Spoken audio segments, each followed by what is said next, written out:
BC రిజర్వేషన్ల పేరుతో కూటమి సర్కార్ మరోసారి మోసానికి తెరతీస్తుందని మాజీ మంత్రి విడుదల రజనీ మండిపడ్డారు. బీసీల సమస్యల పరిష్కారంపై కూటమి సర్కార్ చిత్తశుద్ధి లేదని విమర్శించారు. బీసీ వర్గాలన్నీ కలుపుకుని వారి సమస్యల పరిష్కారం కోసం రాబోయే రోజుల్లో నియోజకవర్గ జిల్లా స్థాయిలో సమావేశం నిర్వహిస్తామని తెలిపారు. బీసీ రిజర్వేషన్లు కూటమి ప్రభుత్వంపై చేస్తున్న ఆరోపణలు, భవిష్యత్ కార్యాచరణపై మాజీ మంత్రి విడుదల రజనీతో మా correspondent Harish face to face. YSR Congress party కేంద్ర కార్యాలయంలో బీసీ వర్గాలకు సంబంధించినటువంటి కీలకమైనటువంటి నాయకత్వంతో ఈరోజు ఉదయం నుంచి కూడా సమావేశం జరిగింది. భవిష్యత్ కార్యాచరణకు సంబంధించినటువంటి అంశాలు, ఇంకోవైపు మాజీ మంత్రి స్థాయిలో ఉన్నటువంటి వ్యక్తులపైన కూడా అక్రమ కేసులు బనాయించి అరెస్టులు చేసినటువంటి వ్యవహారం, భవిష్యత్ కార్యాచరణలో తీసుకోవాల్సినటువంటి చర్యలపైన బీసీకి సంబంధించినటువంటి కీలక నాయకత్వం చర్చలు చేసింది. ఇందులో భాగంగా మనతో మాట్లాడేందుకు మాజీ మంత్రి విడుదల రజనీ ఉన్నారు. మేడం, చెప్పండి, ఈరోజు జరిగినటువంటి సమావేశానికి సంబంధించి ముఖ్య అజెండా ఏమిటి, భవిష్యత్ కార్యాచరణ ఎలా ఉండబోతుంది? మా నాయకుడు జగన్మోహన్ రెడ్డి గారి పిలుపు మేరకు బీసీలకు సంబంధించినటువంటి అంశాల మీద కాంగ్రెస్ పార్టీ తమ ఐదేళ్ల పాలనలో బీసీలకు చేసినటువంటి మంచి మీద, అలాగే ఈరోజు బీసీల మీద జరుగుతున్నటువంటి అన్యాయం కావచ్చు, అలాగే బీసీలకు జరుగుతున్నటువంటి మోసం గురించి కావచ్చు, అనేక అంశాల మీద కూడా ఈరోజు చర్చ జరగడం జరిగింది. మార్నింగ్ 10 గంటలకు మొదలైనటువంటి మీటింగ్ ఇప్పుడు 5:30 వరకు కూడా ఈ మీటింగ్ జరిగింది. దీనికి సంబంధించి మేజర్గా అన్ని కమ్యూనిటీస్, బీసీలో ఉన్నటువంటి మేజర్ కమ్యూనిటీస్ నుంచి రావడం, వాళ్ళ యొక్క సమస్యలు, కమ్యూనిటీ సమస్యలు చెప్పడం, అలాగే ఉన్నటువంటి ఏదైతే ఒక 139 కులాలు ఉన్నాయో, ఇంకా అన్రికగ్నైజ్డ్గా ఉన్నటువంటి సబ్ కాస్ట్ కావచ్చు, వాళ్ళ యొక్క సమస్యలు కావచ్చు, అలాంటివన్నీ కూడా చర్చించడం జరిగింది. ఇప్పటివరకు మనం చూసుకున్నట్టయితే ఏదైతే చంద్రబాబు నాయుడు గారు గతంలో మొన్న చూసినట్టయితే ఎన్నికల ముందు అనేక అంశాలు బీసీలకు సంబంధించి, బీసీలకు ఇచ్చినటువంటి హామీలు ఈ మేనిఫెస్టోలో ఏవైతే ఉన్నాయో అవి ఏవి కూడా ఇప్పటివరకు కూడా అమలు కాలేదు అని స్పష్టమైంది. ఈ 27 నెలల కాలంలో కూడా ఎక్కడా కూడా బీసీలకు సంబంధించి బీసీ డిక్లరేషన్ అని చెప్పారు, 50,000 నిండితే చాలు 4,000 నెలకి పెన్షన్ ఇస్తామని చెప్పారు. వాటి గురించి ప్రస్తావన ఎక్కడా కూడా లేదు. అంటే ఇప్పటి వరకు కూడా ఎవరికి 50,000 నిండలేదా, లేకపోతే మరి ఏంటి అనేటువంటి అంశము ఇప్పటి వరకు కూడా అసలు ఎన్ని పెన్షన్స్ ఇవ్వాల్సి వస్తుంది, ఎంత అమౌంట్ దీనికి అవసరం అవుతుంది అనేటువంటి ఒక ప్లానింగ్ కూడా వాళ్ళలో కనిపించట్లేదు. ఎందుకంటే ఇచ్చే ఉద్దేశం లేదని ఇప్పటికే స్పష్టమైంది. And at the same time ఆదరణ పథకం అన్నారు. ఆదరణ పథకం అని చెప్పి హడావిడి చేస్తున్నారు తప్పితే ఎక్కడ కూడా ఏ ఒక్క క్యాస్ట్ కూడా ఆదరణ పథకం కింద పనిముట్లు అనేది ఎక్కడ కూడా ఇవ్వలేదు. ఆర్భాటంగా ఎక్కడైతే చూసినట్టయితే నాయ బ్రాహ్మణులకు సంబంధించిన కిట్స్ ఉన్నా కూడా ఎక్కడ కూడా ఒకటి కూడా ఇవ్వలేదు. అలాగే టైలర్స్ సంబంధించి ట్రైనింగ్స్ ఇస్తున్నారు కానీ ఇవ్వలేదు. అంటే ఎగ్జాంపుల్ చూస్తే ఇలా ఆదరణ పథకం కింద ఏది కూడా ఇవ్వడం అనేది జరగలేదు. And at the same time బీసీలకు రక్షణ చట్టం అంటున్నారు. Target YSR Congress party BC అనేటువంటి ఒక ఉద్దేశంతోనే ఈ 27 నెలల కాలంలో కూడా వీళ్ళు కాలయాపన చేస్తూ ఉన్నారు. హయ్యెస్ట్గా కూడా బీసీలని టార్గెట్ చేశారు. అనేకంగా మానసికంగా కావచ్చు, వారి దాడులు కావచ్చు, అరెస్టులు కావచ్చు, అక్రమ కేసులు కావచ్చు మనం చూస్తూ ఉన్నాం. కాబట్టి బీసీల రక్షణ చట్టం అంటూనే వైసీపీ వాళ్ళని, నాయకుల్ని ఇలా టార్గెట్ చేస్తున్నారు. ఇక సామాన్యులకు వీళ్ళు ఏ న్యాయం చేస్తారనే విషయం ఇప్పటివరకు కూడా ఎప్పుడు ప్రస్తావించలేదు.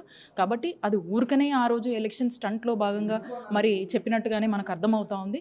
అండ్ కొత్తగా ఇప్పుడు చూసినట్టయితే 34% రిజర్వేషన్ ఇన్ లోకల్ బాడీస్ అని చెప్తా ఉన్నారు. మొన్న అసెంబ్లీలో కూడా చంద్రబాబు నాయుడు గారు మాట్లాడారు. వాస్తవానికి 34% రిజర్వేషన్ అనేది సాధ్యపడినటువంటి అంశం. ఎందుకంటే అది కేంద్రం కూడా ఒప్పుకోవాలి. సర్టెన్ గైడ్లైన్స్ సుప్రీంకోర్టు నుంచి కూడా ఉన్నాయి.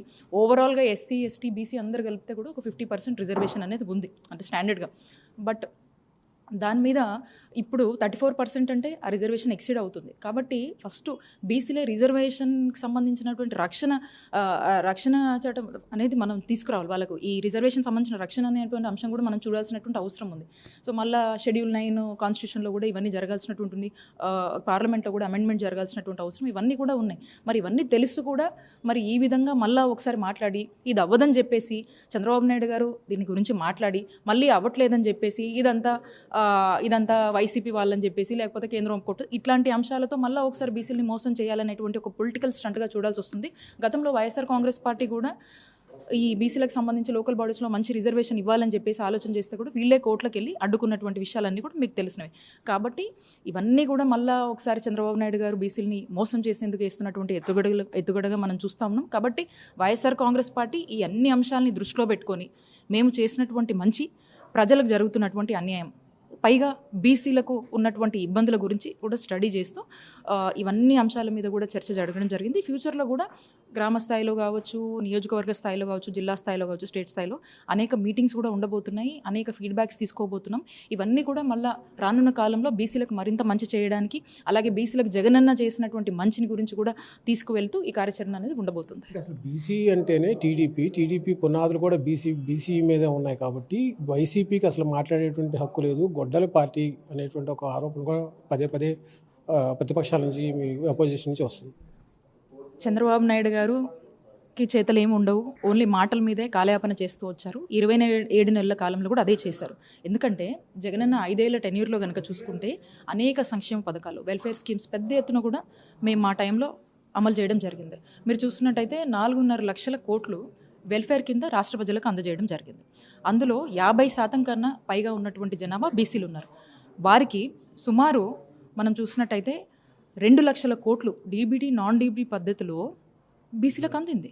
మరి ఈ రోజున మనం అదే అనేక వెల్ఫేర్ స్కీమ్స్ గురించి కూడా మనం తీసుకున్నట్టయితే ఎక్కడ కూడా బీసీలకు ఏ రకమైనటువంటి స్కీమ్స్ రావట్లేదు. ఆ రోజున్న స్కీమ్స్ ఈరోజు రావట్లేదు. దానివల్ల బీసీలు ఇబ్బంది పడుతున్నారు, దానివల్ల మహిళలు ఇబ్బంది పడుతున్నారు. సైమల్టేనియస్లీ రాష్ట్రంలో ఉన్నటువంటి అందరూ, అర్హులైనటువంటి వాళ్ళు, పేదరికంలో ఉన్నటువంటి వాళ్ళు అందరూ కూడా ఇబ్బంది పడుతూ ఉన్నారు. మీరు మాట్లాడతారా బీసీ అంటే ఇదని చెప్పేసి? బీసీలకు నిజమైన న్యాయం, బీసీలకు నిజమైన పార్టీ కావచ్చు, నిజమైన ఒక వాళ్ళ మనసున్న ఒక నాయకుడు, బీసీల నిజంగా బ్యాక్వర్డ్ కాదు బ్యాక్ బోన్ క్లాస్ అని చూసినటువంటి నాయకుడు జగన్మోహన్ రెడ్డి గారు. ఇది రానున్న రోజుల్లో మీరు చేస్తున్నటువంటి పాపాలని, మీరు చేస్తున్నటువంటి మోసాలన్నీ కూడా ఇప్పటికే బీసీలు గ్రహించారు. ఇంకా కూడా మా కార్యాచరణ వల్ల ఇంకొంచెం స్ట్రాంగ్గా మేము గ్రామ స్థాయి కూడా ఈ విషయాలన్నీ తీసుకువెళ్తాము. మేము తీసుకువెళ్ళడమే కాదు, ఆల్రెడీ బీసీలు రియలైజ్ అవుతున్నారు. కాబట్టి ఆ చేంజ్ అనే దాని మీద ఖచ్చితంగా టీడీపీకి ఇంపాక్ట్ ఉంటుంది. అందుకే పదే వాళ్ళు మమ్మల్ని గొడ్డల పార్టీ అంటున్నారు. మేము ఆల్రెడీ చెప్పాము, మీరు ఇదే కంటిన్యూ చేస్తే మేము వెన్నుపోటు పార్టీ అని మిమ్మల్ని నామకరణం చేస్తామని చెప్పాము. ఆ విధంగానే మిమ్మల్ని నామకరణం కూడా వెన్నుపోటు పార్టీ నామకరణం చేయడం జరిగింది. కాబట్టి ఇది వెన్నుపోటు పార్టీ కాబట్టి వీళ్ళు ఎప్పుడూ కూడా వెన్నుపోటు పొడుస్తూనే ఉంటారు. అలాగే బీసీలు కూడా వెన్నుపోటు పొడుస్తున్నారు అనేటువంటి విషయం స్పష్టమైంది. అండ్ దాన్ని ఇంకొంచెం బలోపేతం చేస్తూ ఇంకా బలంగా గ్రాస్ లెవెల్కి తీసుకువెళ్ళడమే ఈ యొక్క కార్యాచరణ యొక్క ఉద్దేశం.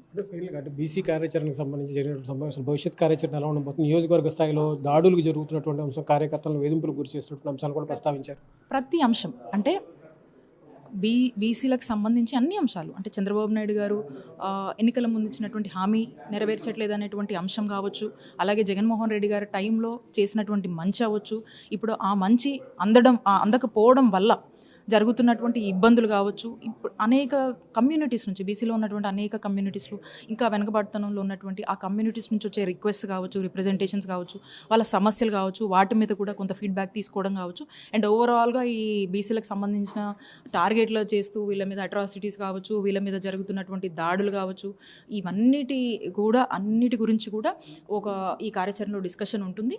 అన్ని చోట్ల ఉంటుంది, దాదాపు నియోజకవర్గ స్థాయిలో ఉంటాయి, జిల్లా స్థాయిలో ఉంటాయి, అండ్ స్టేట్ లెవెల్ మీటింగ్స్ కూడా జరుగుతూ ఉంటాయి. ఇట్స్ అ కంటిన్యూస్ ప్రాసెస్ ఇది అనేది. చూసుకుంటే కనుక బీసీ కార్యాచరణకు సంబంధించినటువంటి సమావేశంలో కీలకమైనటువంటి అజెండాలతో చర్చించడంతో పాటుగా భవిష్యత్ కార్యాచరణలో భాగంగా నియోజకవర్గ స్థాయి, అదేవిధంగా జిల్లా స్థాయిలో కూడా సమావేశాలు నిర్వహించడం ద్వారా ఏదైతే ఓట్ బ్యాంకు గత ఎన్నికల్లో దూరమైందో ఆ ఓట్ బ్యాంక్ని తిరిగి పార్టీకి చేర్చే విధంగా కార్యాచరణ ఉండబోతుందని కూడా విడుదల రజనీ స్పష్టం చేస్తున్నారు. కెమెరా పర్సన్ లక్ష్మణ్తో హరీష్, అమరావతి, ప్రైమ్ 9.